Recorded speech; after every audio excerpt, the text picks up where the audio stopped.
Good evening. Welcome to tonight's story. This is a sequel to a story I've written in the past. One that isn't normally written about, but ideas do come to my head. With this tale, I will be having a guest, which you have heard before. Filia Noctis. As always, I do hope you enjoy. Please leave a like, subscribe to the channel if you do like this content, and do listen well. I'm not sure if this is common sense or not, but kidnapping your date and locking them in your basement is not the way to go if you want them to love you. Unless you're some sort of sadist. In that case, more power to you. In a situation of survival, your brain can flip to a variety of settings to ensure you continue living. I've been chained to a steel post in the basement for a few months now. Every day my kidnapper, Gwen, brings me food so I don't starve to death. She's also set up a toilet and shower just within the chain's reach. By this point, my dignity had mostly faded. My clothes have begun to wear and reek due to my constant sweat. I still have a habit to keep clean so I don't suffer from my own stench. My phone died a while back, so I only have her to listen to. During Gwen's deliveries, she talks about her life, her childhood, teenage years, what it was like learning to be an adult. What was it like growing up for you? Like, really like? I asked her, wanting to understand her a bit. My childhood wasn't normal. It should have been the years of butterflies and dandelions, not caring about anything around me, but that hardly happened. My father had a dark side. Though he never did anything bad to me or my mom, he had served in the military before I was born. During that time, he developed a murderous side. He proved too sadistic to continue, so he was discharged. For him, it was an addiction. He would go out and find people to kill. He made sure that it was someone that no one would miss. He tried to hide it, but Mom and I knew. By the time I turned 16, he had openly embraced his dark habits and decided to teach me how to kill.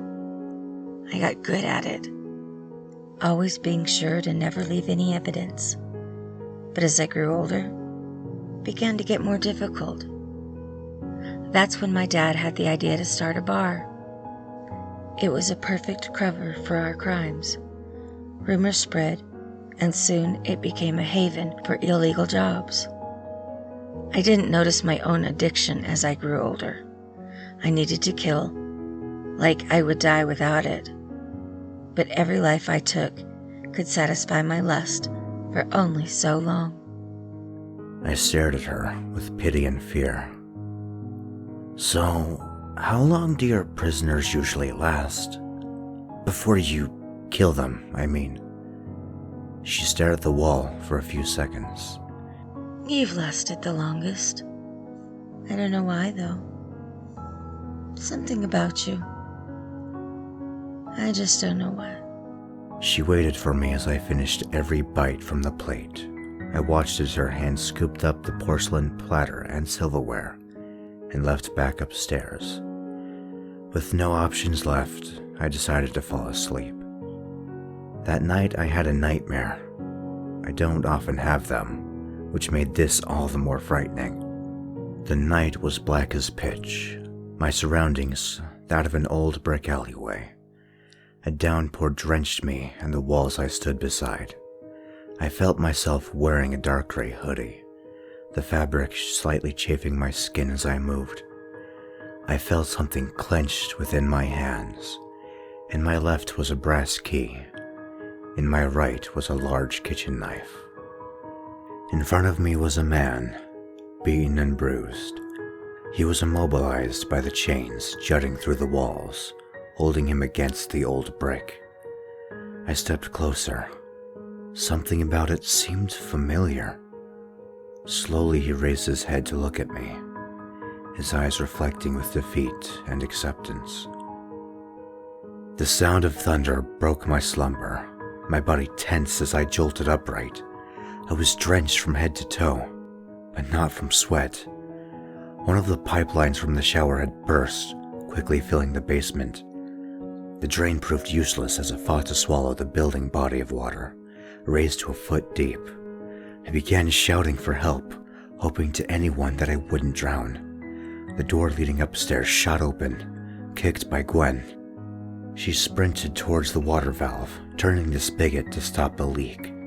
After a minute or two of her straining against the wear and tear of the pipes, the water finally stopped before it could pass 2 feet. She turned towards me, worry covering her face. I felt my body quivering from the coldness of the water. She trudged her way towards me. I hardly noticed as she unlocked the chain on my ankle. She wrapped my arm over her shoulder as she helped me up the wooden stairs. My mind was too shocked from the change in temperature to think straight. She directed me to a bedroom on the main floor, leaving me alone for a few seconds. She came back holding a stack of fabric in her arms. From the pile, she withdrew a towel and covered me with it. She unfolded the other piece. It was an electric blanket.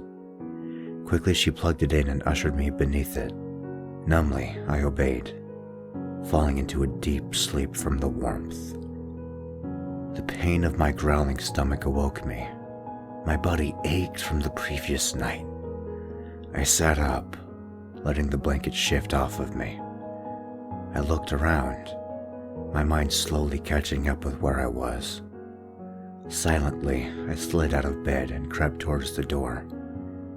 Quietly, I turned the knob, pulled, and peeked my head through the open crack. I saw an empty hallway, adorned with family photos of strangers. I listened, hearing no one else. I crept through the house, trying to find the front door. As I snuck around, I felt a gentle breeze caress my skin. The scent of a recent rainstorm flooded into my nostrils. My pace quickened with a flood of adrenaline.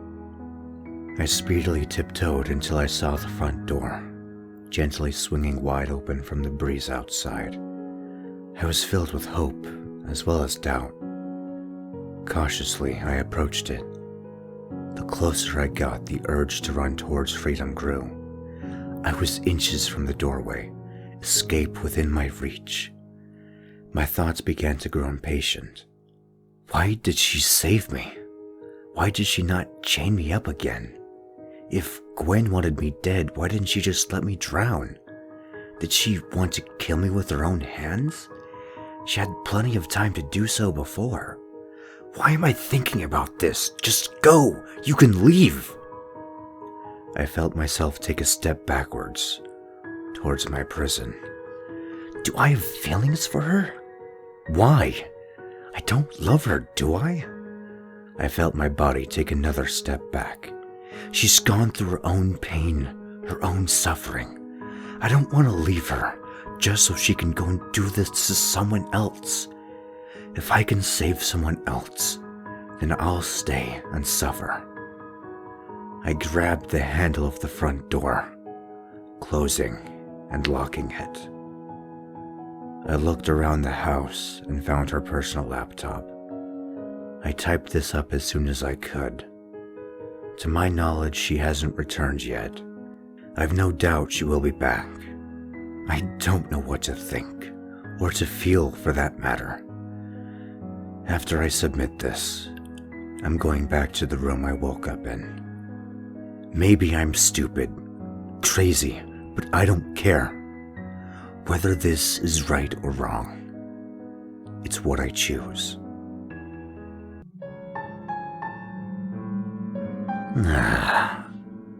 Quite the thoughts, the patterns, the episode the mind goes through under so much stress, so much confusion, so much change.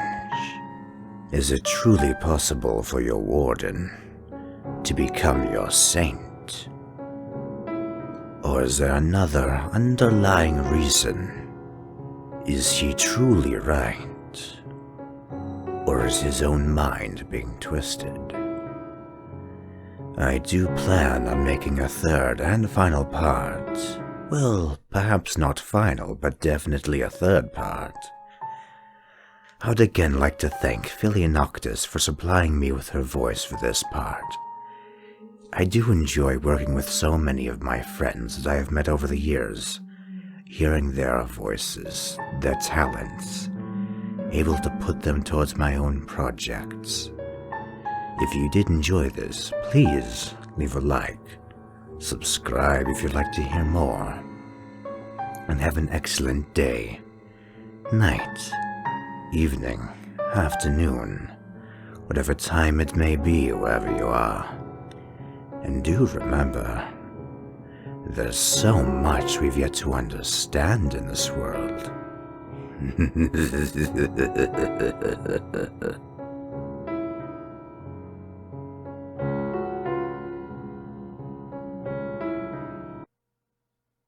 Thank you, Tana Stokes Horror, for providing me with this music. It has been some time in the making, but this was through a commission, and I am more than happy, more than grateful for this piece. Your talent is quite intriguing, and I cannot wait to hear other works that you have created. Good luck to you, Tana, and again, thank you.